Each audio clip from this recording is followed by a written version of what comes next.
All right, so I don't know. I just seen this on Instagram, man, and then I couldn't get my response in the box. Just to keep it plain, I couldn't. What I wanted to say was too much for the box, so I got to do a video. So let's read it. It said, her problem with some of you men is y'all always think a woman is supposed to wait. Wait for y'all to grow up. Wait for y'all to stop chasing other females. Wait for y'all to be a dad. Wait until you decide who you really want to be with. Wait for y'all to become better men. My dude, listen. The wait is over. Stand up and be the man she needs, or sit down so she can see the man behind you. Now, to me, I think this is a funny statement because if you pay attention to how things actually work in the real world, women move a lot faster than men at a younger age. If you understand what I'm saying, women have a lot more access to whatever they want earlier. So they start dealing with older men early. They start doing adult things early because let's just be real. Men don't have a lot of value in them early stages. You talking about middle school, high school, you know what I'm saying, early on in college. If you're not good looking, if you're not, you know what I'm saying, the guy that women want to sleep with, you're not getting a lot of play. But most women, they can get what they want in those instances, right? Because when I read a statement like this, my first thought is, if she would have waited, the circumstances wouldn't be so imperative. It wouldn't be so urgent. The having to wait would not be so you know what I'm saying? The sense of urgency wouldn't be there as much. That's my first thought because growing up, I saw a lot of sisters making a lot of bad decisions with niggas that everybody knew she probably shouldn't have been dealing with, but she was just oh so in love, right? But the problem in that is, why was you making the decision to be with a dude that everybody knew wasn't about to treat you right? That would be my first question. Because you're talking about wait. That's the thing that you didn't do in the beginning. You didn't wait. And I want to go in the Bible to prove my point. Let's go in this Bible. Because that's the main problem to me in the black community when it comes to relationships. There's a lot of people doing things way too early, not giving it the time to mature into what it's supposed to be.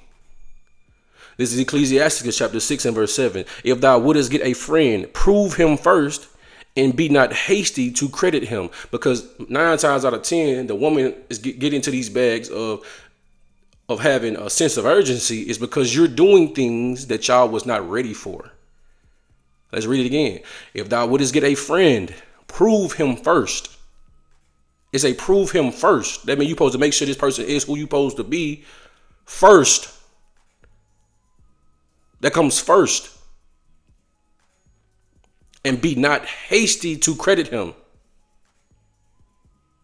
Don't be hasty to credit him.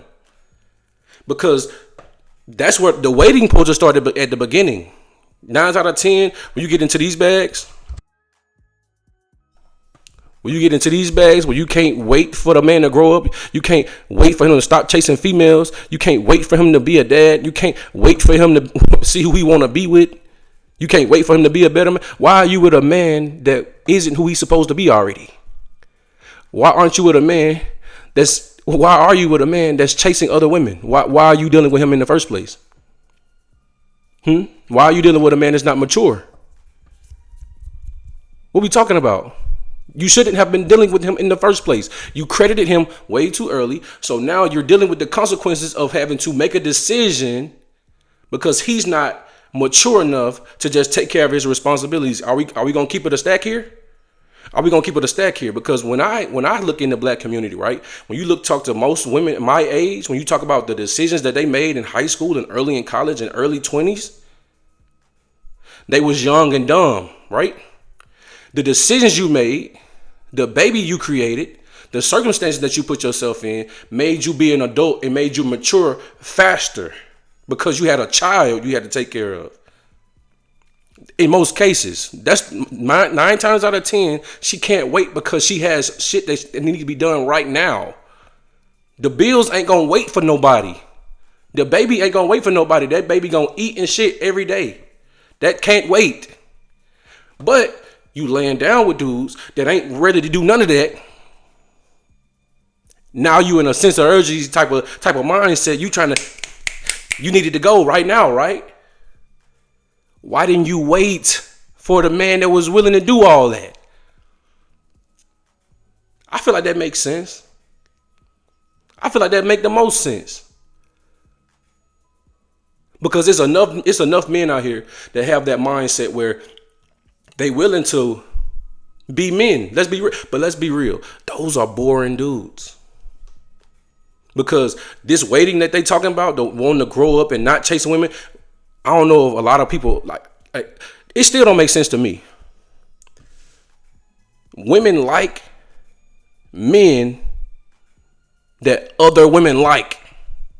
It ain't about how good the man is. It ain't about his characteristics or his qualities of being a protector, provider, a husband, a father, a teacher. None of that shit matter. If other women want him, 9 times out of 10, you get a lot more attention from women when other women are showing you attention. That's just, if I'm wrong, tell me I'm wrong. But that's what I've experienced. That's what I see a lot of other men talking about. When I'm in the situations, when other women are giving me, you know what I'm saying, some type of vibe, some women give me some type of attention, I get more attention. It's weird. Instead of just dealing with that boring dude that actually love you, dealing with that boring dude that structured man, that you know where he's gonna be at every day, man. He's gonna go to work. He's gonna make sure y'all got everything y'all need. He gonna come home. He's boring. Ain't nothing spontaneous about a routine. Ain't nothing spontaneous about responsibilities. That's not fun. And most women don't want to deal with dudes like that. So you rush into situations with niggas that's fun. You rush into situations with dudes that make you feel good. Now you can't wait on the back end because the baby here.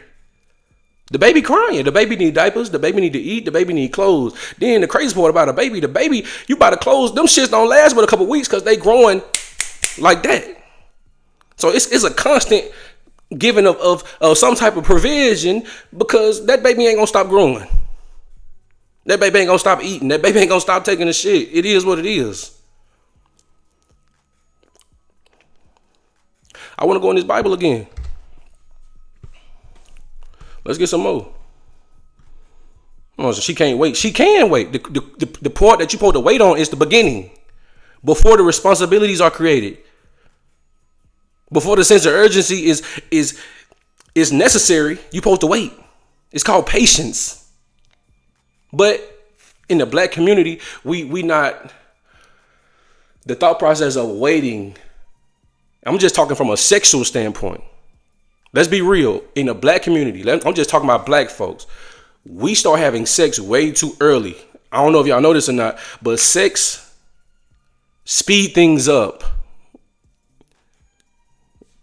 I mean, a lot of people don't want to look at it from a biblical perspective because we don't like the responsibility and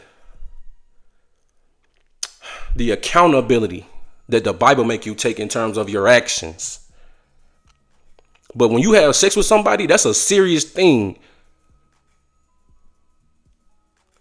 And it speeds up the process of who you supposed to be staying with, who you supposed to be living the rest of your life with, who you supposed to be taking care of responsibilities and making sure things are in order with.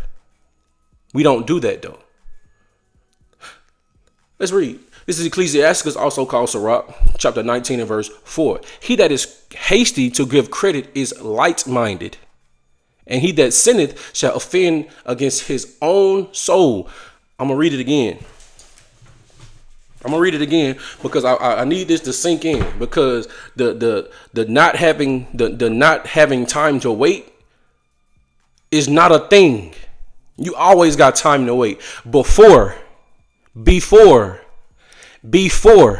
You mess your life up. It's before the baby is here. It's before you have sex with this man. It's before that you're doing all these things that a wife is supposed to do for a man. That is before you do all those things. So you wouldn't have to say, tell the man to sit down so she can see the man that's behind him. I don't know if y'all know this or not, but men are all around in the world. These niggas is just walking around. There's not a situation where dudes is walking up and they're in a straight line where she can't see other men.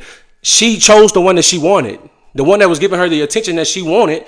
That's who she chose. I don't know if y'all know this or not, but women got the ability to pick and choose who they want to be with. I don't know. Maybe I've been living under a rock, but I don't see niggas hitting women over the top of the head and forcing them to be with them. Because to my understanding, from what I hear, because when you get on TikTok, when you get on Instagram, when you get on Facebook, women saying they getting attention from everywhere. All different types of dudes are giving them attention. They just telling niggas no every day. They just tired of telling niggas no every day, right? So it's not just like one person just coming up at a time. She chose who she wanted to be with. She gave the wrong nigga credit. Now, on the back end, you trying to get him to do things that a regular man, just a regular good dude would do. Just a regular, boring old, I'm going to take care of you because this is my responsibility to make sure you good. To make sure, damn, you pregnant, I got to make sure you get the things that you need to have a safe pregnancy. That's boring. But you don't think about that until after. You don't think about that until after, because you know what was fun? The sex before asking all those questions. The sex that before we got into any of those serious matters, we was having fun. Let's read it again. Verse 4. He that is hasty to give credit is light-minded. He that is hasty to give credit is light-minded. Let's go in the dictionary.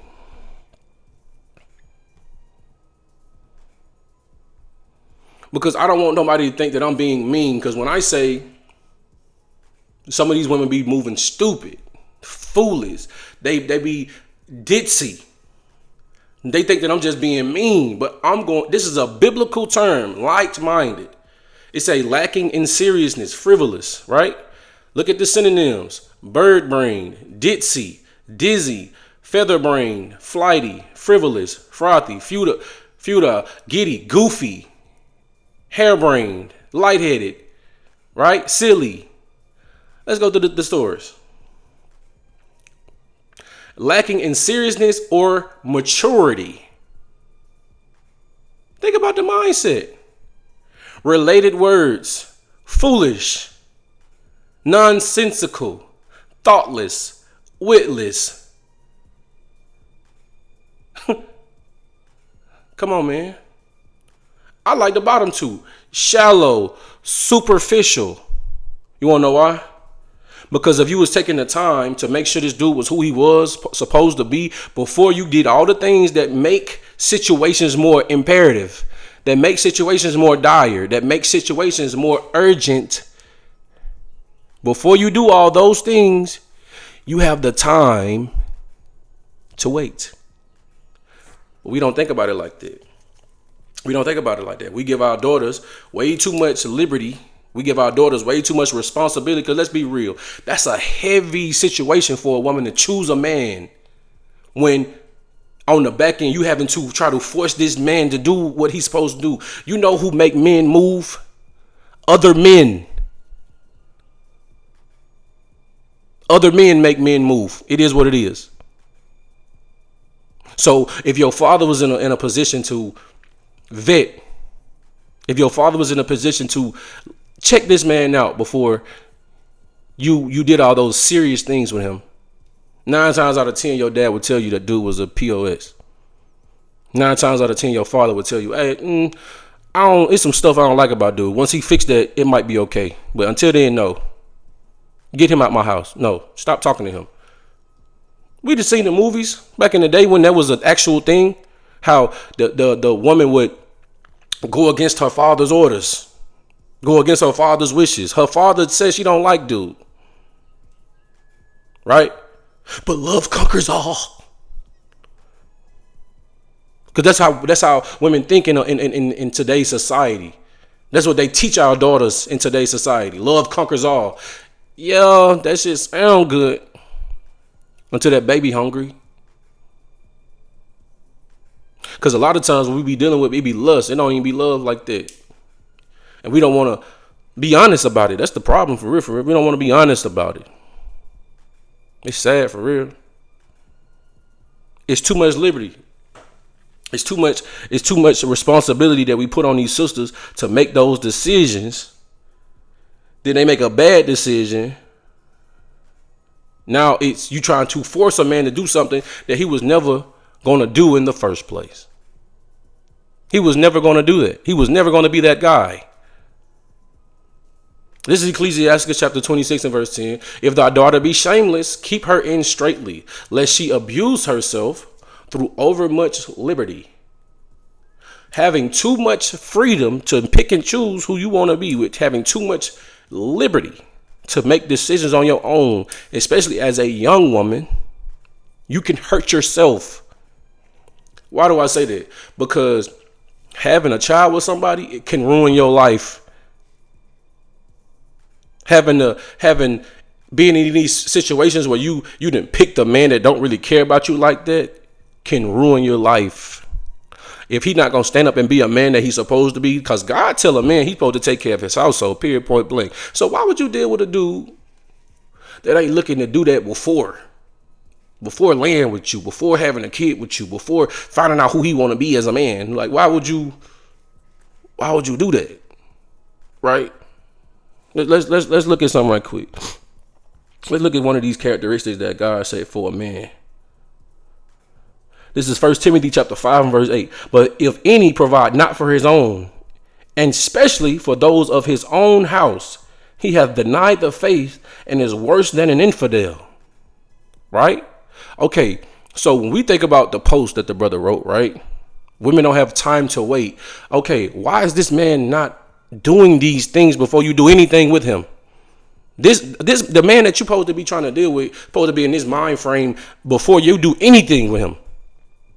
Let's read it again. He said, but if any provide not for his own, but if any provide not for his own, but if any provide not for his own, and especially for those of his own house, because biblically, it's that man's house. When you read in the scriptures, of the house of the house of the house of, everybody that live under your roof is your responsibility. So he said, and especially for those of his own house, those are your responsibility. If you don't do those things, let's read on. He have denied the faith.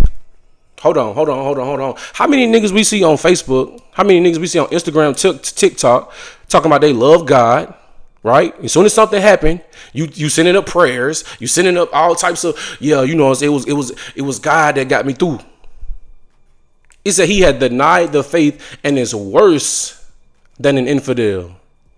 What's worse than an unbeliever? That's what an infidel is. An infidel is an unbeliever. Now think about it, right? Our sisters like to say, don't be unequally yoked, right? So you being with a man that won't take care of his responsibilities, that nigga don't believe in God. That's what we're reading right now. That's what we're reading. If he don't take care of his responsibilities, if he don't want to be a father when he didn't created a child, he been sleeping with you, but he don't want to be your husband. He don't know God. He don't believe in God. But you land with him, right? So what you indirectly saying is that you're an evil woman. That's what you're saying. Because why would you live and lay with a man that don't believe in God when you do? When you say you do? Because the scriptures say you're not going to be with somebody that's not your speed. You're not going to be with somebody that's not your vibe. You're not going to be with somebody that's not your like. I know I sound crazy when I say that. Hold on, let me find it right quick.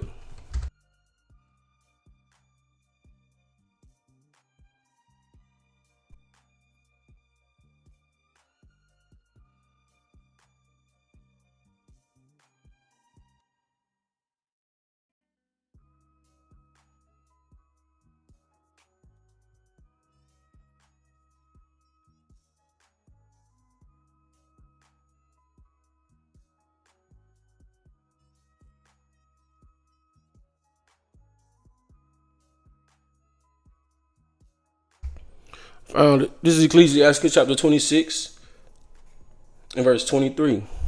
A wicked woman is given as a portion to a wicked man, but a godly woman is given to him that feareth the Lord. Let's read it again. Ecclesiastes chapter 26 and verse 23. A wicked woman is given as a portion to a wicked man, but a godly woman is given to him that feareth the Lord. Now think about the mindset, right? Now we were just talking about if a man don't take care of his responsibilities, if you're having to wait for him to mature, wait for him to be a father, wait for him to be a husband, wait for him to stop running the streets, is he a godly man?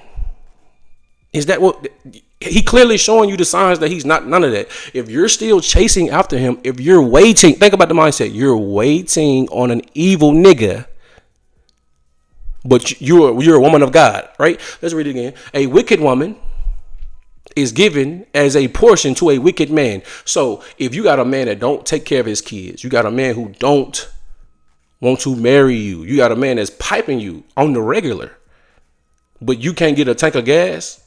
You got a man that's piping you on the regular, but you living in a separate residence. Let's read it again. A wicked woman is given as a portion to a wicked man. So we like to sit in these spaces and talk about how evil the men are, but we never sit back and say, hold on, sis, if you're willing to sit there and deal with an evil man, most likely you're not as godly, you're not as good as you think you are, sis. But a godly woman is given to him that feareth the Lord. Because let's put this in perspective, right? When you go back to 1 Timothy 5 and 8, right? If you're an infidel, do you fear God? If you don't believe in God, why would you fear him? Let's read it again. A wicked woman is given as a portion to a wicked man, but a godly woman is given to him that feareth the Lord. A godly woman is going to be given to a man that actually believes in God. He's going to follow the rules and regulations that God set up. So when God tell a man, hey, you don't believe in me if you don't take care of your household, that's your wife, your kids, everybody that you produce, you got to take care of that. That's your responsibility. A man of God is going to do that. No ifs, ands, or buts about it. Now, it might not be a $500,000 house. It might not be driving Lamborghinis and Mercedes. But he's doing what he's supposed to do because that's his responsibility. You're not as good as you think you are. So the thought process of waiting on an evil nigga is insane to me. Stop making bad decisions. You do got time to wait. Wait. The Bible tell you to wait. The Bible tell you not to be so hasty to credit.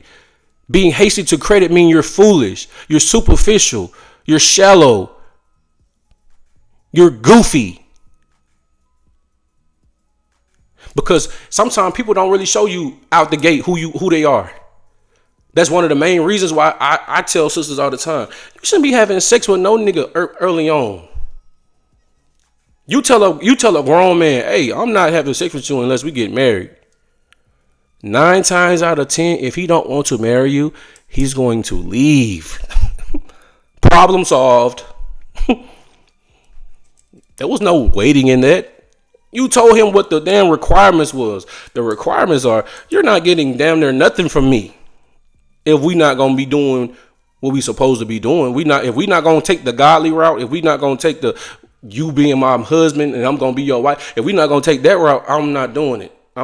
What the lady said, get somebody else to do it. Our sisters got to start thinking like that. We got to start moving like that, because this thought process of telling these men at the bottom, stand up and be the man she needs, or sit down so she can see the man behind you. I don't know if y'all know this or not. God created good and evil people. I don't know if y'all know that. That ain't going nowhere. So if we in this mindset, like you want to choose the evil nigga, but you want to wait for him to start being good, that's not how life works. The scriptures say, can something crooked be made straight? It wasn't created to be good. It wasn't created to do that.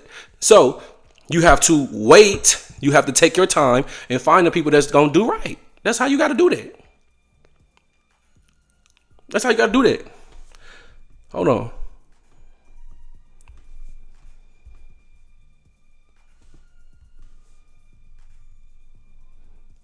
I wanna prove what I just said. I wanna prove what I just said. I know that sounded good. I know that sounded crazy. I know that sounded crazy. I know y'all probably thinking like, bro, what Bible is he reading? What Bible is he reading? Where God created good people, bad people. He created good and evil. What Bible is that? This is Ecclesiastes chapter 33 and verse 14. Good is set against evil, and life against death. So is the godly against the sinner, and the sinner against the godly. So look upon all the works of the Most High, and there are two and two, one against another. He created it like that. He created it like that. So I know that's like one of the main things that they say when they try to disprove the Bible or try to, especially when they be trying to go against Christianity, because we don't teach like that. We don't teach from a standpoint that God is all good. You know how boring life would be if it wasn't good against evil? God created it like that. Let's read it again, because there's good people, there's bad people. It is what it is. Verse 14, good is set against evil, and life against death. So is the godly against the sinner, and the sinner against the godly. You see how he said it's they against each other? So why are you making decisions to be with this person if you want to be on the godly side? How are you dealing with sinners? How are you dealing with niggas that don't want to take care of their family? How are you dealing with niggas that don't want to take care of their kids? How are you dealing with niggas that's bouncing around from woman to woman to woman? How are you dealing with them? How? What mindset are you in that you in a space where you want to be godly? You in a space where you want to be, you a child of God. You a woman of God. You a Proverbs 31 woman, right? But you dealing with an evil nigga. What we do? What we talking about? Let's read it again. Good is set against evil, and life against death. So is the godly against the sinner, and the sinner against the godly. So look upon all the works of the Most High. He said, look at everything in life. Look at everything. And there are two and two, one against another. That's it. Everything you do in life, everything. It's going to be good against the bad. It is what it is. Everywhere you go, it's going to be the good against the bad.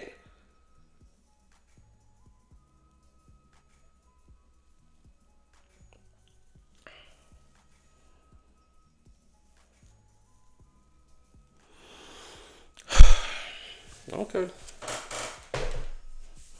It is what it is. Hey, I've been talking for 30 minutes. It's crazy.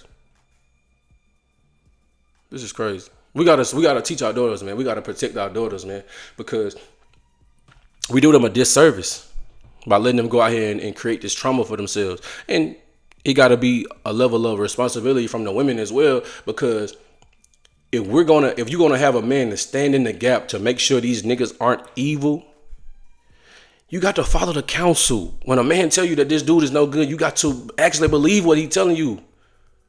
Don't go behind him and do what you want to do. Then be on the back end saying that you can't wait. Yes, you can. You gonna wait. Because the same way that you didn't wait to make sure this dude was kosher, you didn't make sure this man was on the up and up with God. Make sure he was on the up and up as a father. Make sure he was on the up and up as a husband. You didn't want to wait. God gonna force you to wait. Ain't that something? It is what it is. Y'all let me know what y'all think in the comments, man. I'm out.